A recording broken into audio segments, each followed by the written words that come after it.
Just in time for the start of the spring season, we have spring warmth around the corner. Spring officially begins at 4:37 in the morning tomorrow. That's when the vernal equinox hits, and that's when the Earth is tilted just right to bring in that spring season. And we usually see daytime and nighttime roughly equal, so the Earth's axis is about straight up and down, and then we continue to keep tilting closer towards the sun.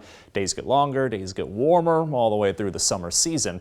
So as we go into tomorrow, sunrise right around 7, sunset just a little after 7. So as you can see, it's roughly equal. We're not right on the dot with equal 12 hours of each, but we're getting close. And of course, the days keep getting longer from here on out.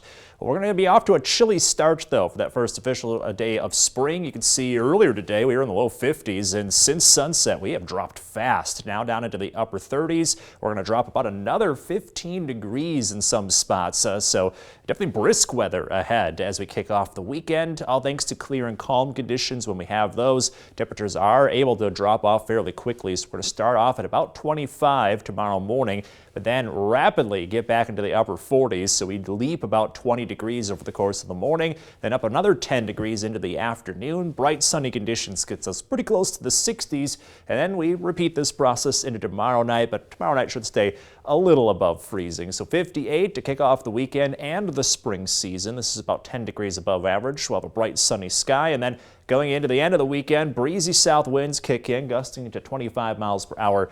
That gets us back into the 60s for the first time in about a week. It was last weekend we had the 60s, then we took that quick detour into those wintry conditions, but returning to the 60s at the end of the weekend. Lots of dry weather ahead. Really haven't seen a ton of rainfall this month. Only 3 days with rain and 1 day with some snow. We're up to about 0.6 inches of precipitation. That does include some melted snowfall, so really not a ton of precipitation coming this month. We're getting closer to an inch below average. Especially after this weekend, we should be right around an inch below average when it comes to precipitation.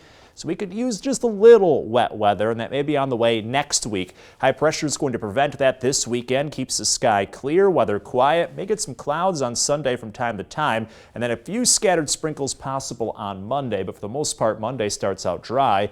We get into Tuesday and all this rain catches up with us, fairly light rain showers, but it may stay steady throughout the day, so somewhat soggy weather ahead into early next week. Overall, though, still looking at a lot of dry and warm weather. No detours into winter anytime soon. 58 coming on Tuesday as we start to cool off under the rain showers. Late in the week, we have the low 50s with temperatures hovering just above freezing with partly cloudy and dry conditions. And in your most accurate 10-day forecast, conditions will remain in the low 50s to low 60s into next weekend. So we still have some cool days in the long-range forecast. But James, overall, nothing wintry anytime soon. That's good to hear, Alex. Thanks.